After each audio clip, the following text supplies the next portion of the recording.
सब देखने सुनने वालों को मोहब्बत भरा सलाम। यकूब साहब इटली से हमारे साथ। यकूब साहब, क्या मैसेज देना, आज क्या कहना चाहते हैं? जी अस्सलाम वालेकुम वरहमतुल्लाह। वालेकुम सलाम। जिवें साहब अर्ज़ है, सेहत ते नहीं बनती, तकलीफ बड़ी है, कमजोरी है, पर मजबूर अपनी फितरत तो, हम्म। क्योंकि हर बंदा अपनी फितरत तो ते जबलत तो मजबूर होता है। हम्म। ਜਿਹੜੀ ਹਾਲਾਤ ਪਾਕਿਸਤਾਨ ਦੀ ਮੈਂ ਤੱਕਣਾ, ਤੁਸੀਂ ਆਦੇ ਹੋ ਧੀਆਂ ਭੈਣਾਂ ਸੁਣਦੀਆਂ, ਮਰਦ ਔਰਤਾਂ ਵੀ, ਨਾਲੇ ਦਿਲ ਵੀ ਨਹੀਂ ਕਰਦਾ ਕਿ ਫਾਇਦਾ, ਲੇਕਿਨ ਮਜਬੂਰੀ ਹੈ। ਬਸ ਬਿਹਤਰ ਹੈ ਕਿ ਮੈਂ ਨਾਰਮਲੀ ਗੱਲ ਕਰਨਾ, ਸਿਰਫ ਇਹ ਹੈ, ਤੁਸੀਂ ਇਹ ਦੱਸੋ ਮੈਨੂੰ ਵੀ ਸਾਡੀ ਕੌਮ ਜਿਹੜੀ ਹੈ ਪਾਕਿਸਤਾਨੀ, ਇਸ ਵੇਲੇ ਪੂਰੀ ਦੁਨੀਆ 'ਚ ਤੁਸੀਂ ਸ਼ੀਆ ਨੂੰ ਛੱਡ ਦਿਓ, ਮਰਜ਼ਈ ਨੂੰ, ਮੈਂ ਰੋਜ਼ ਪ੍ਰੋਗਰਾਮ ਤੱਕਣਾ, ਮਰਜ਼ਈਆਂ ਨੂੰ ਛੱਡ ਦਿਓ, ਵਾਬੀ ਸੁੰਨੀ ਛੱਡ ਦਿਓ, ਸਭ ਕੁਝ ਛੱਡ, ਇਨਸਾਨੀਅਤ ਕੋਈ ਹੈ ਨਹੀਂ ਦੁਨੀਆ ਦੇ ਉੱਤੇ। ਅਸੀਂ ਇੱਥੇ ਕਾਫਰਾਂ ਦੇ ਮੁਲਕ 'ਚ ਰਹਿੰਦੇ ਹਾਂ, ਲੇਕਿਨ ਇਨਸਾਨੀਅਤ ਹੈ ਨਾ, ਇਹ ਤੇ ਬੜੇ ਬੜੇ ਅਜ਼ੀਮ ਸ਼ਾਇਰਾਂ ਨੇ ਲਿਖਿਆ ਕਿ ਜਿਹੜਾ ਮਾਸ਼ਰਾ ਨਾ ਇਹ ਕੁਫਰ ਦਾ ਕਾਇਮ ਰਹਿ ਸਕਦਾ ਨਾ ਇਨਸਾਫੀ ਨਾਲ। ਹੁਣ ਸਾਡੇ ਮੁਲਕ 'ਚ ਤੁਸੀਂ ਜਿਹੜੇ ਆਖਦੇ ਹੋ, ਜਿਹੜੇ ਜਨਰਲ ਨੇ ਜਾਂ ਜੱਜ ਨੇ, ਮੁਖਤਸਰ ਇਹ ਆ ਵੀ ਜਿਹੜੀ ਵੀ ਕੋਈ ਸੀਟ ਤੇ ਬੰਦਾ ਬੈਠੇ ਹੈ ਉਹ ਆਪਣੇ ਬਾਪ ਦਾ ਹੈ ਜਾਂ ਉਹਦਾ ਕੋਈ ਇਨਸਾਨੀਅਤ, ਮਜ਼ਹਬ ਛੱਡ ਦਿਓ, ਉਹਦਾ ਕੋਈ ਇਨਸਾਨੀਅਤ ਨਾਲ ਤਲਕ ਹੈ, ਜਾਂ ਜਿਹੜੇ ਸਾਡੇ ਬੰਦੇ ਤੁਸੀਂ ਦੂਜੀਆਂ ਪਾਰਟੀਆਂ ਇਹ ਚਾਰ ਡਿਕਲੇਅਰ ਨੇ, ਚਲੋ ਪਾਰਟੀ ਨੂਨ ਲੀਗ, ਜਿਹੜਾ ਫਰੰਡੂ ਥਾਈਲੈਂਡ ਹੈ, ਜਾਂ ਜਿਹੜੇ MQM ਵਾਲੇ ਨੇ, ਇਹ ਤੇ ਡਿਕਲੇਅਰ ਹੋ ਰਹੇ, ਨਾਲ ਹੀ ਹਫਤਾ ਜ਼ੁਬਾਨ ਪਲੀਤ ਰਹਿੰਦੀ ਹੈ, ਕੋਈ ਐਸੀ ਦਵਾਈ ਤਜ਼ਾਬ ਨਹੀਂ ਲੱਭਦਾ ਜਿਹੜਾ ਬੰਦਾ ਜ਼ੁਬਾਨ ਪਾਕ ਕਰੇ, ਇਹ ਹੀ ਹੈ ਕਿ ਦੂਰ ਸ਼ਰੀਫ ਪੜ੍ਹ ਲਓ। ਜਿਹੜੇ ਸਾਡੇ ਤਰੀਕੇ ਇਨਸਾਫ ਦੇ ਨੇ, ਜਿਹੜੇ ਹਰਾਮੀ ਪਿੱਲੇ MNA MPA ਬਣੇ ਨੇ, ਜਿਹੜੇ ਸੂਬਾਈ ਅਸੈਂਬਲੀ ਤੇ ਕੌਮੀ ਅਸੈਂਬਲੀ ਬੈਠੇ ਨੇ, ਗਸ਼ਤੀਆਂ ਦੇ ਬੱਚੇ, ਇਹ ਦੁਸ਼ਮਣ ਨੇ ਸਾਡੇ ਪਾਕਿਸਤਾਨ, ਅਸਲ ਦੁਸ਼ਮਣ ਇਹ ਨੇ। ਇਹ ਤੁਸੀਂ ਇਹ ਨਾ ਸਮਝੋ ਜਿਹੜੇ PTI 'ਚ ਬਣ ਕੇ ਆ ਗਏ ਨੇ, ਇਹ ਦੂਜੀਆਂ ਪਾਰਟੀਆਂ ਤੋਂ ਕੋਈ ਅਲੱਗ ਨੇ ਜਵੇਦ ਸਾਹਿਬ, ਇਹ ਉਹਨਾਂ ਦੇ ਨਾਲ ਨੇ, ਬਲਕਿ 1000% ਵੱਧ ਹਰਾਮੀ ਨੇ, ਇਹ ਉਸ ਸਿਸਟਮ ਦਾ ਹਿੱਸਾ ਨੇ। ਕੋਈ ਸ਼ਰੀਫ ਆਦਮੀ, ਕੋਈ ਹਲਾਲ ਦਾ ਬੰਦਾ ਪਾਕਿਸਤਾਨ 'ਚ ਜਵੇਦ ਸਾਹਿਬ ਕਾਉਂਸਲਰ ਨਹੀਂ ਬਣ ਸਕਦਾ, MPA ਤੇ MNA ਬਣਨੀ ਬੜੀ ਦੂਰ ਦੀ ਗੱਲ ਹੈ। ਇਹ ਉਹ ਹਰਾਮੀ ਪਿੱਲੇ ਨੇ ਜਿਨ੍ਹਾਂ ਨੂੰ ਪੀਪਲ ਪਾਰਟੀ, ਨੂਨ ਲੀਗ ਜਾਂ MQM ਜਾਂ ਫਰੰਡੂ ਜਗ੍ਹਾ ਨਹੀਂ ਮਿਲੀ, ਤੇ ਇਹ ਹਰਾਮੀ ਜਿਹੜੇ ਐਸੇ ਦਜਾਲ ਆਏ ਹੈ, ਉਹ ਭਾਵੇਂ ਕਜ਼ਾਬ ਈਜ਼ੀ ਪੈਸਾ, ਭਾਵੇਂ ਉਹ ਵਰਦੀਆਂ ਵਾਲੇ ਨੇ, ਨਾਲ ਹੀ ਜ਼ਬਾਨ ਪਲੀਤ ਹੁੰਦੀ ਹੈ, ਤੁਹਾਨੂੰ ਅੱਗੇ ਪਤਾ ਦੱਸਣ ਦੀ ਲੋੜ ਕੋਈ ਨਹੀਂ, ਕੌਣ ਸਮਝਦੀ ਹੈ, ਭਾਵੇਂ ਉਹ ਪੁਲਿਸ ਵਿੱਚ ਨੇ, ਭਾਵੇਂ ਜਿਹੜਾ ਉਹ ਕਿਸੇ ਮਰਾਸੀ ਦਾ ਬੱਚਾ ਹੈ, ਉਹ ਨਕਲੀ ਕੀਸੀ। ਪਹਿਲਾਂ ਮੈਂ ਗੱਲ ਕਰਨਾ, ਸ਼ਾਇਦ ਮੈਨੂੰ ਜਵੇਦ ਸਾਹਿਬ ਯਾਦ ਨਾ ਰਵੇ, ਜਿਹੜਾ ਤੁਸੀਂ ਯਾਦ ਹੋ ਨਾ ਕ੍ਰਿਕਟ ਟੀਮ ਦੀ, ਪਹਿਲਾਂ ਮੈਨੂੰ ਅੱਜ ਹਫ਼ਤਾ ਡੇਢ ਹੋ ਗਿਆ ਮੌਕਾ ਨਹੀਂ ਮਿਲਿਆ, ਤੁਸੀਂ ਮੈਨੂੰ ਲਾਈਨ ਤੇ ਨਹੀਂ ਲਿਆ, ਜਾਂ ਮੈਂ ਕੋਈ ਬਿਮਾਰ ਨਹੀਂ ਮਿਲਿਆ, ਮੈਂ ਕਸਮ ਖਾ ਕੇ ਕਹਿੰਦਾ, ਮੈਨੂੰ 30 ਪਾਰੇ ਕੁਰਾਨ ਦੀ ਕਸਮ ਹੈ, ਇਹ ਜਿਹੜਾ ਸਾਡੀ ਕੌਮੀ ਟੀਮ ਬਾਹਰ ਨਿਕਲੀ ਹੈ ਇਸ ਵੇਲੇ ਵਰਲਡ ਕੱਪ ਚੋਂ, ਇਹ ਆਸਮੇ ਮੁਨਾਫਿਕ ਨੇ ਕੱਢੀ, ਜਿਹੜਾ ਉਹ ਤੇ ਈਜ਼ੀ ਪੈਸਾ ਤੇ ਜਿਹੜਾ ਚੀਫ ਇਲੈਕਸ਼ਨ ਸਿਕੰਦਰ ਕਰੀਬੀ ਦਾ ਬਚਾ ਲਿੱਤਾ, ਬਟ ਉਹੀ ਤਾਂ ਫਿਰ ਹਜ਼ਾਰਾਂ ਨੇ ਨਾ ਜਿਹੜੇ ਵੱਡੇ ਹੈਡ ਨੇ, ਜਿਹੜੇ ਇਸ ਪੂਰੀ ਕੌਮ ਨੂੰ ਐਸੇ ਤਬਾਹ ਕਰ ਦੁਸ਼ਮਣ ਨੇ ਇਸ ਮੁਲਕ ਦੇ, ਉਹ ਇਹ 3 ਬੰਦੇ ਨੇ। ਕਰਮਾ ਲਿਓ, ਇਹ ਪਹਿਲਾਂ ਇਹਨਾਂ ਅਮਰੀਕਾ ਕੋਲ ਜੁਟਣਾ ਹੀ ਨਹੀਂ ਹੈ, ਕਿਉਂਕਿ ਇਹਨਾਂ ਆਪਣੀ ਹਾਲਚੀ ਇੱਜ਼ਤ, ਸਲਵਾਰ ਪਤਲੂਨ, ਧੀਆਂ ਭੈਣਾਂ, ਲੁੱਟੀ ਮੁਲਕ ਦੀ ਦੌਲਤ ਜਿਹੜੀ ਉਹ ਅਮਰੀਕਾ ਰੱਖੀ, ਇਹਨਾਂ ਦੀ ਕਿ ਜੁਰਤ ਅਮਰੀਕਾ ਕੋਲ ਮੈਚ ਜਿੱਤ ਜਾਂਦੇ। ਨੰਬਰ ਤੇ ਪਹਿਲੀ ਗੱਲ ਇਹ ਹੈ, ਉਹ ਕੌਮਾਂ ਜਿਹੜੀਆਂ ਗੈਰਤਮੰਦ ਹੈ ਉਹ ਖੇਡ, ਇਹਨਾਂ ਦੇ ਅਮਰੀਕਾ ਕੋਲ ਇਹਨਾਂ ਮੈਚ ਹਾਰਨੇ ਆ ਜਿਹੜੇ ਜਿਸ ਕਾਬਲ। ਚਲੋ ਮੈਂ ਅਰਜ਼ ਕਰਨਾ ਤੇ ਜਵੇਦ ਸਾਹਿਬ, ਇਹਨਾਂ ਨੂੰ 1000 ਵਾਰੀ ਸੱਚ ਲਫ਼ਜ਼ ਕਹਿਣਾ ਚਾਹੀਦਾ, ਸਿਰਫ ਤੁਹਾਡੇ ਮੈਂ ਚੈਨਲ ਵਾਸਤੇ ਗੱਲ ਕਰਨਾ ਪਿਆ, ਬਸ ਸਾਰੀ ਦੁਨੀਆ ਨੂੰ ਪਤਾ ਹੈ ਜਿਹੜੇ ਬੰਦੇ ਕੋਲ ਲੋਕ ਰੋਟੀ ਕੰਨ ਚੋਂ ਨਹੀਂ ਖਾਂਦੇ, ਮੂੰਹ ਨਾਲ ਖਾਂਦੇ ਨੇ, ਅੱਖਾਂ ਲੋਕਾਂ ਦੀ ਦਿੱਤੀਆਂ ਨੇ। ਅੱਛਾ ਗੱਲ ਸੁਣੋ, ਇਹ ਤੇ ਹੋਈ ਗੱਲ ਹੈ ਜੀ, ਮੇਰੀ ਸੁਣੋ, ਮਹਿੰਗਾਈ ਬੜੀ ਹੋ ਗਈ ਏ, ਉੱਥੇ ਟੈਕਸ ਲਾ ਦਿੱਤੇ ਨੇ, ਲੋਕੀ ਬਿੱਲ ਲੈ ਕੇ ਮੁਸੀਬਤ 'ਚ ਪੇਦੇ ਨੇ, ਮਸਜਿਦਾਂ ਬੰਦ ਹੋ ਗਈਆਂ ਨੇ, ਉਹਨਾਂ ਦੇ ਮਸਜਿਦ ਦਾ ਬਿੱਲ 63,000 ਆ ਗਿਆ ਜੀ। ਜਿਹੜੀ ਕੌਮ ਨੇ ਕਾਜ਼ੀ ਈਜ਼ੀ ਪੈਸਾ ਨੂੰ, ਔਰ ਆਸਮੇ ਮੁਨਾਫਿਕ ਨੂੰ, ਔਰ ਇਹ ਕੀ ਜਿਹੜੇ ਜਨਾਬੀ ਜਿਹੜੀ 2 ਸਾਲ ਨਜਾਇਜ਼ ਬੈਠੀ ਰਹੀ ਹੈ ਪੂਰੇ ਮੁਲਕ 'ਚ, 1.5 ਸਾਲ ਨਿਗਰਾਨ ਹੁਕੂਮਤ, ਤੇ ਜਿਹੜਾ ਇੱਕ MPM ਲੋਕ ਸਾਹਿਬ ਨਾ 25-26 ਸੀਟਾਂ, ਇੱਕ ਬੰਦਾ ਨਹੀਂ ਬਣਿਆ, ਨਾ ਫਰੰਡੂ ਦਾ, ਨਾ ਨੂਨ ਲੀਗ ਦਾ, ਨਾ MQM ਦਾ, ਤੇ ਨਾ ਪੀਪਲ, ਇੱਕ ਵੀ ਵਿਦ ਜ਼ਰਦਾਰੀ, ਵਿਦ ਸ਼ਵਾਜ਼ੇ, ਵਿਦ ਨਵਾਜ਼ੇ। ਜਿਸ ਮੁਲਕ ਦੀ 2 ਪੈਸੇ ਦੀ ਗੰਦੀ ਔਰਤ ਜਿਹਨੇ ਸਾਰੀ ਜ਼ਿੰਦਗੀ ਨਾ ਵੱਡੇ ਹੱਥ ਧੋਤੇ ਨੇ ਤੇ ਨਾ ਨਿੱਕੇ ਸਪਰੇਅ ਕਰਦੀ ਆ, ਉਹਦੇ ਜਿਸਮ 'ਚ ਇਤਨੀ ਬਦਬੋ, ਉਹਦੇ ਨੇੜੇ ਕੈਮਰਾ ਮਾਰੋ, ਚਿਹਰੇ ਦਾ ਉਹਨੂੰ ਨਵਾਓ, ਉਹਦਾ ਮੂੰਹ ਸਾਫ਼ ਕਰੋ। ਤੁਸੀਂ ਆਖੋ ਇਹ ਲੋਕਾਂ ਨੇ ਬੁੱਢੀ ਘੋੜੀ ਲਾਲ ਲਗਾਮ, ਆਮ ਸਾਫੀ ਲਿਖਦੇ ਨੇ, ਬੁੱਢੀ ਘੋੜੀ ਲਾਲ ਲਗਾਮ, ਬੁੱਢੀ ਘੋੜੀ ਲਾਲ ਲਗਾਮ ਨਹੀਂ, ਗੰਦਾ ਗਟਰ ਉੱਤੇ ਲਾਲ ਢੱਕਣਾ, ਸਾਰਾ ਸਾਡਾ ਪੈਸਾ ਲੱਗਿਆ ਪਾਕਿਸਤਾਨ ਦਾ। ਦੂਜਾ ਜਿਹੜੇ ਬੰਦੇ ਆਮ ਕੁਫਰੀ ਕਲਮਾ ਪੜ੍ਹਦੇ ਨੇ ਕਿ ਇਹ ਉਤਰੇ ਨਾ ਉਤਰਾ ਕਰੋ, ਉੱਤੇ ਅੱਲਾ ਦੀ ਜ਼ਾਤ ਹੈ ਤੇ ਨਾ ਤਾਕਤਵਰ ਅੱਲਾ ਦੀ ਜ਼ਾਤ ਹੈ। ਇਹ ਜਿਹੜਾ ਆਸਨਾ ਇਹਦੀ ਕਹਾਣੀ ਹੈ ਸ਼ਦਾਦ ਵਾਲੀ। ਰੱਬ ਚਾਹੇ ਤੇ ਉਹਨੇ ਕਿੰਜ ਬਚਾਇਆ ਸ਼ਦਾਦ ਨੂੰ ਫੱਟੇ ਤੇ।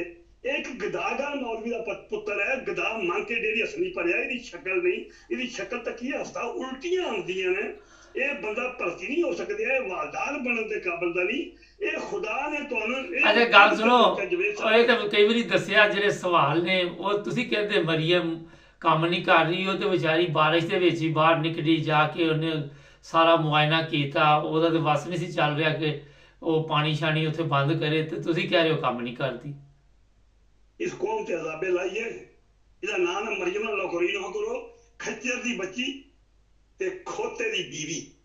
ਜਿਸ ਬੰਦੇ ਨੇ ਜਵੇਦ ਸਾਹਿਬ ਚੰਦ ਖਾਨਦਾਨ ਨੇ ਪਾਕਿਸਤਾਨ ਚ,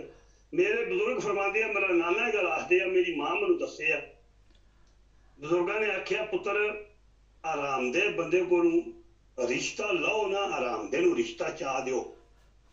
ਉਹਨਾਂ ਇਸ ਹਿਸਾਬ ਨਾਲ ਆਖਿਆ ਪਹਿਲਾਂ ਕੋਸ਼ਿਸ਼ ਕਰੋ ਆਰਾਮਦੇ ਨੂੰ ਦਿਓ ਵੀ ਨਾ, ਪਰ ਜੇ ਸਮਝਦੇ ਹੋ ਨਾ ਵਾ ਕੁਝ ਛਾਣਬੀਨ ਕਰਕੇ ਵਾ ਕੋਈ ਕਿਸੇ ਗੁੱਠੇ ਕੋਈ ਇੱਕ ਅੱਧਾ ਆਨਾ, ਤੇ ਇਹ ਹੈ ਜੇ ਤੁਹਾਡੀ ਧੀ ਕੋ ਖੁਦਾ ਦਾ ਪਾਏ ਹੈ, ਮਤਲਬ ਲਾਲ ਦੀ ਹੋਈ, ਗੈਰਤਮੰਦ ਹੋਈ, ਨੇਕ ਹੋਈ, ਤੇ ਉਹ ਰਾਮਦੇ ਖਾਨਦਾਨ ਨੂੰ ਠੀਕ ਕਰ ਲੇਗੀ। ਤੇ ਜੇ ਤੁਸੀਂ ਰਾਮਦੇ ਖਾਨਦਾਨ ਦਾ ਰਿਸ਼ਤਾ ਲੈ ਲਿਆ, ਤੁਹਾਡੀ ਨਸਲ ਖਰਾਬ ਹੋ ਜਾਏਗੀ। ਉਹ ਇਹੋ ਜਿਹੀਆਂ ਨੂੰ ਤੇ ਕਰਮ ਵਾਲਿਓ, ਉਹ ਤੱਕ ਉਹਨੂੰ ਮੁੰਡਾ, ਉਹ ਪਹਾੜੀਆਂ ਦਾ ਮੁੰਡਾ ਖੈਰੀ ਨੂੰ ਮੂੰਹ ਮੱਥਾ ਵਾਲਿਆ ਪਾਇਆ, ਕੱਲਾ ਖੋਤਾ ਹੀ ਆ ਦਫ਼ਤਰ। ਜੇ ਲਾਲ ਦਾ ਹੁੰਦਾ ਉਹ ਮੇਜਰ ਲੈਫਟੀਨੈਂਟ ਭਰਤੀ ਹੋ ਗਿਆ। ਇਨਸਾਨ ਦਾ ਬੱਚਾ ਦਾ ਕਿਸੇ ਗਰੀਬ ਘਰ ਸ਼ਾਦੀ ਕਰਦਾ, ਉਹਦੀ ਜ਼ਿੰਦਗੀ ਔਲਾਦ ਨੇ, ਅੱਜ ਨਾ ਉਹਨੂੰ ਪਤਾ ਮੇਰੀ ਜਨਾਨੀ ਕੌਣ ਹੈ, ਨਾ ਪਤਾ ਮੇਰਾ ਧੀ ਕੌਣ ਹੈ, ਨਾ ਪੁੱਤਰ ਗੰਦ ਪੈ ਗਿਆ, ਮਰ ਜਾਏਗਾ ਇਸੇ ਮੌਤੀ ਬਗੈਰ, ਤੇ ਨਾ ਉਹਦਾ ਕੋਈ ਦੀਨ। ਉਹਨੇ ਆਪਣੀ ਨਸਲ ਖਰਾਬ ਕਰ ਲਈ। ਉਹਦੀ ਨਸਲ ਨੂੰ ਛੱਡੋ, ਸਾਨੂੰ ਪਾਕਿਸਤਾਨ ਦੀ ਪਈ ਦੀ, ਇੱਥੇ ਪਾਕਿਸਤਾਨ ਦਾ ਕੰਮ ਖਰਾਬ ਹੋਇਆ ਦਾ, ਤੁਸੀਂ ਉਹਦੀ ਸਫਦਰ ਦੀ ਨਸਲ ਦੀ ਤੁਹਾਨੂੰ ਪਈ ਦੀ। ਮੈਂ ਅੱਜ ਕਰਨਾ ਪਿਆ ਵਾ, ਤੁਸੀਂ ਦੱਸੋ ਜਿਸ ਮੁਲਕ ਦੀ ਵਜ਼ੀਰ ਆਲਾ ਪੰਜਾਬ ਦੀ ਇਹ ਜ਼ਨਾਨੀ ਹੋਵੇ ਦੀ ਗੱਦੀ ਔਰ ਗਟਰ, ਅੱਛਾ ਮੁਲਕ ਦਾ ਕੀ ਬਣਨਾ ਉੱਥੇ ਬਿਲ। ਮੈਨੂੰ ਤੇ ਇਹਨਾਂ ਲੋਕਾਂ ਦੇ ਕੌਮ ਤੇ ਮੇਰਾ ਦਿਲ ਕਰਦਾ ਹੈ, ਮੈਂ ਗਲਤ ਲਫ਼ਜ਼ ਨਹੀਂ ਬੋਲ ਸਕਦਾ ਜਵੇਦ ਸਾਹਿਬ, ਜੋ ਕੋਈ ਸਾਡੀ, ਮੈਂ ਕਹਿੰਦਾ ਇੱਥੇ ਸਿੱਖਾਂ ਦੀ ਹੁਕੂਮਤ ਕੀਤੀ ਹੈ, ਇਹ ਇੱਥੇ ਮਹਾਰਾਜਾ ਹਿੰਦੂਆਂ ਦੀ ਹੁਕੂਮਤ ਕੀਤੀ ਹੈ, ਮੁਹੰਮਦ ਬਿਨ ਕਾਸਿਮ ਨੇ ਜਾਨ ਛੁਡਾਈ ਸੀ ਮੁਲਤਾਨ ਤੱਕ, ਇੱਥੇ ਸ਼ੇਰ ਸ਼ਾਹ ਸੂਰੀ ਨੇ ਹੁਕੂਮਤ ਕੀਤੀ ਹੈ, ਇੱਥੇ ਅੰਗਰੇਜ਼ ਨੇ ਕੀਤੀ। ਕੋਈ ਤੇ ਅੰਗਰੇਜ਼ ਦੀ ਬਾਕੀਆਂ ਜਿਹਦੀ ਨਸਲਾਂ ਚ ਖੂਨ ਹੀ ਅੰਗਰੇਜ਼ ਦਾ ਬਰਤਾਨੀਆਂ ਦਾ, ਕਈ ਖਾਨਦਾਨ ਨੇ ਇੱਥੇ ਤੁਸੀਂ ਤੱਕ ਦਿਓ ਜਿਹਨਾਂ ਮੁਰੱਬੇ ਰਹੇ ਨੇ, ਇਹ ਸਾਰੇ ਅੰਗਰੇਜ਼ ਦਾ ਖੂਨ ਹੈ। ਤੇ ਕੁਝ ਵਿੱਚ ਖੂਨ ਨਹੀਂ, ਲੇਕਿਨ ਉਹਨਾਂ ਦੇ ਬਾਏ ਬੈਠੇ ਨੇ ਜਿਹੜੇ ਹਲਾਲ ਦੇ ਬੰਦੇ, ਉਹਨਾਂ ਕੋਲ ਤਾਂ ਵਿਗਾ ਪੈ ਦੋ ਲੋਕ ਜਿਹੜੇ ਮਜ਼ਦੂਰ ਬੰਦੇ ਨੇ ਕਿ ਜਿਹੜੇ ਬਲੈਕਮੇਲ ਨਹੀਂ, ਨਾ ਆਪਣੀਆਂ ਧੀਆਂ ਪੇਸ਼ ਕੀਤੀਆਂ, ਲੋਕਾਂ ਦੀਆਂ ਕੀਤੀਆਂ, ਨਾ ਅੰਗਰੇਜ਼ ਦੀ ਗੁਲਾਮੀ ਕੀਤੀ। ਕਿਹੜੀ ਹੁਕੂਮਤ ਹੈ ਅਸਲ ਪਾਕਿਸਤਾਨ ਚ? ਕਿਹੜਾ ਤੁਸੀਂ ਦੱਸੋ ਮੈਨੂੰ। ਉਹ ਕਰਮਾ ਰਿਓ ਇੱਕ ਦਿਹਾੜੀ ਅਰਬਾਂ ਦੀ ਲੱਗਦੀ ਹੈ ਪਈ। ਇਹ ਹੁਣ ਫਾਈਨਲ ਜੰਗ ਜੇ ਐਸੇ ਜਿਹੜੇ ਅੱਜ ਕੁੱਤੇ ਦੇ ਬੱਚੇ ਤਮਾਸ਼ਾ ਲਾਏ ਨੇ, ਪੀਟੀਆਈ ਲਗੇ ਆਉਂਦੇ ਨੇ ਪਿਸ਼ਾਵਰ ਚੋਂ, ਇਹ ਜੇ ਲਾਲੀ ਹੋਣ, ਮੇਰਾ ਪ੍ਰੋਗਰਾਮ ਫਟਾਫਟ ਚਾਲੂ ਲਾਏ ਦੇ ਉੱਤੇ। ਸੁਣ ਲਓ ਮੇਰੀ ਗੱਲ, ਜਾਂ ਮੈਨੂੰ ਗੋਲੀ ਮਾਰ ਲਓ, ਖਰਦੀਰ ਦੇ ਬੱਚਿਓ ਗੈਰ ਤੇ ਜਿਤਨੇ ਬਣੇ ਹੋ ਪੀਟੀਆਈ ਵਾਲੇ, ਤੁਹਾਡਾ ਕੰਮ ਨਹੀਂ ਘਰ ਜਾਣਾ। ਜਿਹਦੇ ਸਦਕੇ ਵੋਟਾਂ ਲਈਆਂ ਨੇ ਉਹ ਜੇਲ੍ਹ 'ਚ ਬੈਠੇ ਆ। ਤੁਸੀਂ ਆਉਂਦੇ ਹੋ 10 ਮਿੰਟ ਤਮਾਸ਼ਾ ਲਾਉਂਦੇ ਹੋ, ਤਮਾਸ਼ਾ ਦੇ ਬਾਂਦਰਾਂ ਨੂੰ ਸ਼ਾਮੀ ਘਰ ਜਾ ਕੇ ਏਸੀ ਲਾ ਕੇ ਸੌਂਦੇ ਹੋ, ਹਰਾਮੀ ਤਿਲਿਓ। ਤੁਹਾਡਾ ਕਿਹੜਾ ਕੰਮ ਹੈ? ਤੇ ਸੂਬਿਆਂ ਚੋਂ ਜਿਤਨੇ ਬਣੇ ਹੋ ਤਰੀਕੇ ਇਨਸਾਫ ਦੇ ਨਾਂ ਤੇ, ਜੇ ਤੁਹਾਡੇ ਕੋਲ ਜਿਹਨਾਂ ਕੋਲ ਖੋਹ ਰਹੀਆਂ ਨੇ ਉਹ ਵੀ, ਤੇ ਜਿਹੜੇ ਬੈਠੇ ਹੋ ਜੇ ਆਪਣੇ ਦੇ ਹੋ, ਕਿਸੇ ਗੈਰ ਦੇ ਨਹੀਂ ਹੋ, ਤੁਹਾਡਾ ਕੋਈ ਕੰਮ ਨਹੀਂ। ਉਸ ਵਕਤ ਤੱਕ ਘਰ ਨਾ ਜਾਓ ਜਦ ਤੱਕ ਹਕੂਮਤ ਆਪਣੇ ਅੰਜਾਮ ਨੂੰ ਨਹੀਂ ਪਹੁੰਚਦੀ। ਆਪਣੀਆਂ ਬੈਰਕਾਂ 'ਚ ਆਪਣੇ ਮੁਕਾਮ। ਅੱਛਾ ਆਖਰ ਤੇ ਸਵਾਲ ਹੈ, ਠੀਕ ਹੈ, ਸਮਝ ਗਏ ਲੋਕ। ਆਖਰ ਤੇ ਸਵਾਲ ਹੈ ਕਿ ਸੋਸ਼ਲ ਮੀਡੀਆ ਤੇ ਮੈਂ ਕੁਝ ਵੀਡੀਓ ਦੇਖੀਆਂ ਨੇ, ਉੱਥੇ ਇੱਕ ਸਵਾਲ ਕੀਤਾ ਜਾ ਰਿਹਾ ਸੀ ਕਿ ਆਖਰੀ ਨਬੀ ਦਾ ਨਾਮ ਕੀ, ਤੇ ਕਿਸੇ ਨੂੰ ਵੀ ਨਬੀ ਦਾ ਨਾਮ ਨਹੀਂ ਸੀ ਆ ਰਿਹਾ। ਬੇਸ਼ੁਮਾਰ ਲੋਕਾਂ ਨੂੰ ਸਵਾਲ ਇਹ ਕੀਤਾ ਗਿਆ। ਤੁਸੀਂ ਕੀ ਸਮਝਦੇ ਸੀ ਕਿ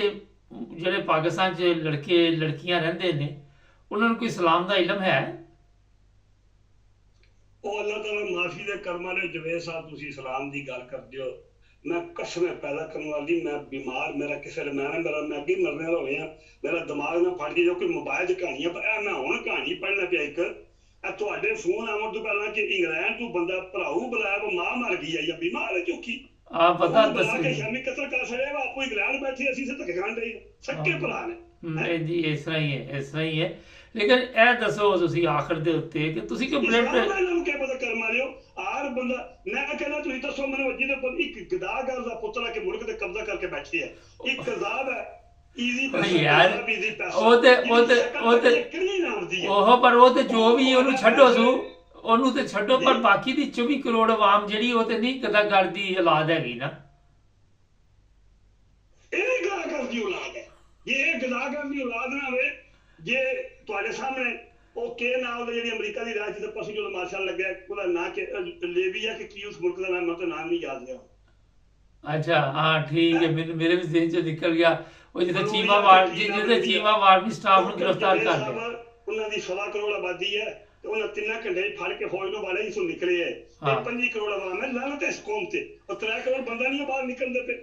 ਤੁਸੀਂ ਮੈਂ ਕਹਿੰਦਾ ਪਿਆ ਅੱਜ ਨਿਕਲੇ ਨਾ ਬਾਹਰ 3 ਸ਼ਹਿਰ ਬੰਦ ਕਰ ਲਓ ਲਾਹੌਰ ਕਰਾਚੀ ਇਸਲਾਮਾਬਾਦ ਖਾਲੀ ਜੀ ਨਾਲ ਰਾਤੀ ਜਿਹੜੀ ਨਾਲ ਬੇਗੈਰਤੀ ਕੀਤੀ ਜਵੇਦ ਸਾਹਿਬ ਜਿਹੜਾ ਰਾਤੀ ਉਹ ਬੰਦੇ ਨਾਲ ਉਹਨਾਂ ਧੋਖਾ ਕੀਤਾ ਚਲੋ ਠੀਕ ਹੈ 12 ਤੋਂ ਬਾਅਦ ਆਏ ਨਾ ਪੁਲਿਸ ਵਾਲੇ ਜਿਹੜਾ ਇਹਨਾਂ ਦਾ ਲੱਗੀ ਸਟੇਜ ਆਈ ਜਿਹੜਾ ਜਲਸੇ ਦੀ ਪਰਬੈਸ ਉਹਨਾਂ ਨਹੀਂ ਸੀ ਕਿ ਡੀ ਬੇਗੈਰਤੀ ਹੈ ਲੱਖਾਂ ਆਬਾਦੀ ਇਸਲਾਮਾਬਾਦ ਤੇ ਪਿੰਡੀ ਦਾ ਕੰਮ ਨਹੀਂ ਹੈ ਬਾਹਰ ਨਿਕਲ ਉਹਨਾਂ ਨੂੰ ਉਹ ਸਬਕ ਦਿੰਦੇ ਪੁਲਿਸ ਵਾਲਿਆਂ ਨੂੰ ਕਿ ਉਹਨਾਂ ਦੀ ਨਸਲਾਂ ਯਾਦ ਰੱਖਣੀਆਂ ਚਲੋ ਠੀਕ ਹੈ ਰਿਕਾਰਡ ਨਹੀਂ ਬਹੁਤ ਹੀ ਅੱਜ ਦਾ ਕਾਫੀ ਬਲੱਡ ਪ੍ਰੈਸ਼ਰ ਹਾਈ ਮੈਂ ਹੁਣ ਇਹਨੂੰ ਚੜਾ ਜਵੇਦ ਸਾਹਿਬ ਤੁਸੀਂ ਗੱਲ ਪੇ ਕਰਦੇ ਹੋ ਕਿ ਇਹ ਕੌਮ ਹੈ ਕੋਈ ਉਹ 1.25 ਕਰੋੜ ਆਵਾਮ ਨੇ ਫੌਜ ਨੂੰ 4 ਘੰਟੇ ਪ੍ਰੈਜ਼ੀਡੈਂਟ ਹਾਊਸ ਵੜੀ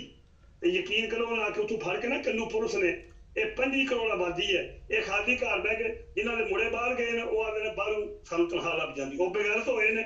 ਜਿਹੜੇ ਪਿੱਛੇ ਲੱਗਦੇ ਨੇ ਉਹ ਜਿਵੇਂ ਭਰਾਵਾਂ ਨੂੰ ਬੁਲਾ ਕੇ ਘਰ ਮਾਰਦੇ ਨੇ ਪਏ ਕਬਜ਼ੇ ਦਾ ਮਕਾਨ ਤੇ ਉਹ ਬਗੈਰ ਕਿਸੇ ਨੂੰ ਖਾਸ ਕਰ ਜਿਹੜੇ ਨਾ ਲਾਹੌਰੋਂ ਲਾ ਕੇ ਪਿੰਡੀ ਦਾ ਬੰਦੇ ਬੱਚੇ ਬਾਹਰ ਆਏ ਨੇ ਜੀਟੀਓ ਲਾ ਰਹੇ ਇਹਨਾਂ ਤੇ ਆ ਬਗੈਰਤੀ ਪਗੜੀ ਹੈ ਉਹ ਖੋਹਦੇ ਨੇ ਪਏ ਕੋਈ ਮੰਗਦੇ ਨੇ ਪਏ ਚਲੋ ਠੀਕ ਭਾਵਲਪੁਰ ਵਾਲੇ ਆਪਣਾ ਕ੍ਰੈਚੀ ਸਿੰਘ ਵਾਲੇ ਉਹ ਰੋਂਦੇ ਨੇ ਪਏ ਚਲੋ ਠੀਕ ਇਹ ਕੌਮ ਹੈ ਇੱਕ ਵਾਲ ਹੈ ਬਹੁਤ ਹੋ ਗਿਆ ਹੁਣ ਮੈਂ ਕਿਹਾ ਚਲੋ ਕੱਲ ਕਰਾਂਗੇ ਹੋਰ ਠੀਕ ਹੈ ਬਲੱਡ ਪ੍ਰੈਸ਼ਰ ਨਾ ਹਾਈ ਕਰੋ ਠੀਕ ਹੈ अस्सलाम वालेकुम अपना वो एक बात सुनी होगी आपने हलाकू खान था या कोई और था जाबर बादशाह तो उसे किसी ने कहा कि ज़िंदगी में कभी कोई नेकी की है तो उसने कहा हाँ की थी एक औरत का बच्चा दरिया में बह रहा था मैंने वहीं से नेज़ा फेंका और निकाल के उसको दे दिया कमर में नेज़ा तो अभी यही हालात है मैंने इनको समझाया था कि बड़े आराम से बात करनी तो जनाब उसके बावजूद गुस्से पे कंट्रोल नहीं रख सके जुड़े रहे हमारे साथ हमारे चैनल को सब्सक्राइब करें।